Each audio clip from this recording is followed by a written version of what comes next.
بصوا حبايبي، الكفته الجميله اللي احنا عملناها ديت كفته عملناها بالخضار، صحيه ومفيده لمرضى القولون ولولادنا كمان. لو احنا عايزين ندخل لهم اي خضار، اي حاجه ما بيحبوهاش، زي الكوسه، زي الجزر، زي فلفل رومي، زي طماطم، اي حاجه عايزه تدخلها لهم مش بيحبوها تدخليها. غير كده ان صحيه وخفيفه على المعده والمرضى القولون. خدين بالكم يا حبايبي، تحفه وطعمها جميل، هتعجبكم جدا. ويلا بقى نشوفها مع بعض. يلا بينا حبايبي. السلام عليكم ورحمه الله وبركاته. اهلا بيكم حبايبي في معلومه مفيده معنا. ازيكم يا حبايبي، عاملين ايه؟ يا رب تكونوا بخير وانتوا بتشوفوا الفيديو. النهارده هعمل لكم يا حبايبي كفته جميله جدا ومفيده جدا لاولادنا وصحيه. من نص كيلو لحمه بس هتعملي وليمه. هتحطي فيها خضار مبشور. انا حطيت اللحمه دي عشان اختصر الفيديو. حطيت جزر مبشور وكوسه مبشوره، وحطيت كمان كيس بيكنج باودر، يعني معلقه كبيره بيكنج باودر. وبعد كده اي خضار عايزه تحبيه حطيه عادي. واخدين بالكم؟ نيجي بقى يا حبايبي ندعك اللحمه ديت بطريقه لدرجه لو في كبه حطيها فيها وتقعدي تعملي بايدك كده او بايدك او بالكبه. المهم تعمليها جامد جدا لحد ما تحسي ان فيها خيوط ولبكت معاكي. ماشي يا حبايبي؟ انا دلوقتي هخلط الحاجات دي كلها، الخضار الجميل دوت، وارجع لكم. بصوا يا حبايبي، انا بخلط اهو، خلطتها شويه وحبيت اوريها لكم. ولو في كبه عايزه، انا احب الخضار يبقى شكله كده ظاهر في الخلطه. واخدين بالكم؟ عايزه تحطيها في كبه تاني وتنعميها قوي اكتر من كده حطيها، عايزه تسيبيها كده والخضار باين حطيها. انا حطيت بصله كبيره وحطيت كوسه وحطيت جزر وملح وفلفل والتوابل اللي انت عايزاها وتحبيها، وتفضلي تعملي كده انا ههرسها تاني بالايد. هتبقى كفته صحيه ومفيده لاولادنا. اللي ما بيحبش الكوسه هياكلها محطوطه ومتداريه في اللحمه، اللي ما بيحبش الجزر متداريه فيه. اي حاجه اولادنا ما بيحبوش حاجه نحطها في الكفته ونقعد نعمل فيها كده اهوت بايدينا ونصبحها. زي ما قلنا، ان كانت عايزه تعمليها في كبه او عايزه تعمليها بايدك عادي. واخدين بالكم؟ اللي ولادنا بقى يحبوا البشر مثلا بتاع الكوسه ظاهر شويه، ممكن تعملها لهم في الكبه، مش هيضروا بيه خالص، وبرده الطعم هيتغير لو هتعملي بايدك. واخدين بالكم؟ اي حاجه تحطها لهم هيحبوها جدا وطعمها هيبقى خطير. لو حتى ما بيحبوش اي خضار هيحبوه مادام متداري بقى في الكفته، متداري لو عملتيها مع الصاجه، كله هيتداري في بعض وهياكلوها. انا حبايبي عملتها اهو في الاخر خالص. كله اتدارى بقى، الخضار كله والتوابل اتدارت في اللحم. واخدين بالكم؟ لو عايزه تحطي بقدونس، انا بس ما عنديش بقدونس، عايزه تحطي بقدونس وعندك حطي بقدونس، بيديها طعم ونكهه جميله جدا. يلا بقى نصبحها على سيخ او على الخشب بتاع الشوي. واخدين بالكم؟ اي حاجه عندك صباها بيها، وتحاولي يكون في نص الكفته كده الخرم اللي هو بيتعمل بيه لما تحطي فيه الشيش الطاووق اللي هي الخشبه، او تحطي فيه الحديد السيخ بتاع الشوي. وطبعا وانت بتعملي الكفته هتحسي كده تدوسي عليها وتلفي كده زي اللي بتلفي قلاوص برم عشان ما تفكش. هصبحها يا حبايبي وارجع لكم. بصوا حبايبي، صبعنا الكفته اهي. كان النص كيلو بيعمل ما بيملاش قوي الصينيه دي كمان. دلوقتي الحمد لله عملتها وحطيت الخضار، وانت ممكن تزودي خضار من عندك، ممكن تحطي بقدونس. واخد بالك؟ عمل الصينيه ديت وعمل الحبه دول، يعني ما شاء الله.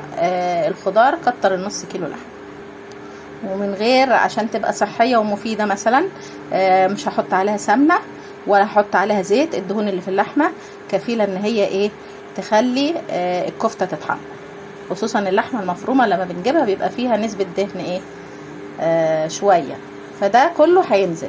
هنعمل بقى؟ هنحطها على البوتاجاز من فوق الاول ونوطي عليها خالص عشان تنزل ميتها وتفك بقى من الصينيه طبعا. وطبعا انا حطيت بيكنج باودر، برضو هتوسع من جنب بعضها شويه، هتلاقيها نقصت شويه طبعا وقل كميتها. فهتحطي من اول من فوق، وبعدين تحطيها في الفرن من تحت. بس نوطي عليها على البوتاجاز من فوق يا حبايبي. في ملاحظه بقى وانا بصبحها يا حبايبي عايزه اقول لكم عليها. الكفته دي يا حبايبي وانا بصبحها لازم احطها في التلاجة كويس، يعني احطها في التلاجة شوية عشان تمسك نفسها واعرف اصبعها عشان ما تنزلش من ايه، من على السيخ او الشيش طاووق اللي انت ايه بتصبعي بيه. ده اول حاجة. تاني حاجة يا حبايبي، هنحطها على البوتاجاز ونوطي عليها زي ما قلنا ونغطي بحيث تنزل ميتها وهتفك من بعضها كده وهتبقى ايه جميلة جدا. وبعدين ندخلها في الفرن من تحت. تالت حاجة، تطحن كويس جدا جدا جدا، اهم حاجة عشان ما تقعش من على السيخ وتفك. لو انت تقدري تعمليها بايدك زي ما انا عملتها كده ماشي، لو انت عندك كبة تطحني الخضار طبعا كله مع اللحمة مرة تانية علشان تتماسك وما تفكش منك. انا عملتها من غير طحن. الكفته دي يا جماعه مفيده وصحيه لاطفالنا اللي زي ما قلنا اللي ما بيحبوش الخضار. ثانيا لو مرضى القولون والمعده برضو صحيه، عليها الخضار اللي هو اصلا مفيد اللي هي الكوسه والجزر والحاجات ديت صحيه جدا ليهم. وايه ويكون برضو بياكلوا بروتين. واخدين بالكم؟ كفته جميله وتحفه وهتعجبكم يا حبايبي قوي، صحيه ولذيذه. واحنا اليومين دول بندور ايه على الحاجات الصحيه من وجع المعده والحاجات ديت، ربنا يبعد عنكم الامراض يا رب. يلا بينا يا حبايبي نحطها بقى على البوتاجاز من فوق الاول. حاجه تانية يا حبايبي، ده احنا حطيناها على البوتاجاز اهي. حاجه تانية عايزه اقول لكم عليها، بعد ما نوطي عليه قبل ما نحط الكفته خالص، واخدين بالكم هنعمل ايه يا حبايبي؟ هننسم الصينيه بشويه ميه، يعني مش نصفيها قوي، لا يبقى فيها مثلا ايه ممسوحه بميه كده على خفيف، لان احنا مش عايزين نحط سمنه ولا دهون. واخدين بالكم يا حبايبي؟ عشان برضو ايه مرضى القولون. بس لو عايزه تحطي سمنه يكون مفيش حد عندكم لا قدر الله عنده قولون ولا اي حاجه، واخدين بالكم؟ فانا مش هحط سمنه خالص بس يا حبايبي. وجميله جدا وخفيفه على المعده للسليم وللصحي للعيان واللي مش عيان. هتعجبكم لانها صحيه ومفيده وجميله جدا. وطبعا عملت كميه كبيره اهو زي ما انتم شايفين. انا كده بقى وطيت عليها والصوت اهو الميه، ونغطي عليها بقى عشان الميه تتبخر وتفكك الايه الكفته من بعض. بصوا حبايبي منظرها جميل، والالوان اللي هو الجزر منزل اللون الاصفر ازاي، ومن غير سمنه ولا من غير زيت ولا ماده دهنيه اهي. شوفوا تحسي انه منزله ازاي كده، صحيه وتبقى جميله، ولا كوليسترول ولا زياده ولا في اي حاجه دهنيه ولا اي حاجه. اهو نغطي عليها تاني ونسيبها بقى براحتها عشان تفك من بعضها. هي اصلا دلوقتي اللي هي الميه اللي هي بتغلي ونازله منها دي بتفككها من نفسها. بصوا حبايبي ما نزلت ميتها بقى اهي، فكت من بعضها. وطبعا ايه يعني نقصت شويه بس مش كتير عشان حطينا بيكنج باودر، والخضار قيمتها الغذائيه عاليه جدا. هي تشرب الميه شويه برضو اللي هي فيها دي.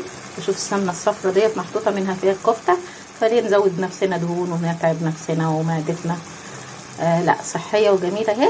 وبعدين هنبقى ندخلها الفرن اما الايه تشرب الميه دي شويه. نفس التانية اهي برضو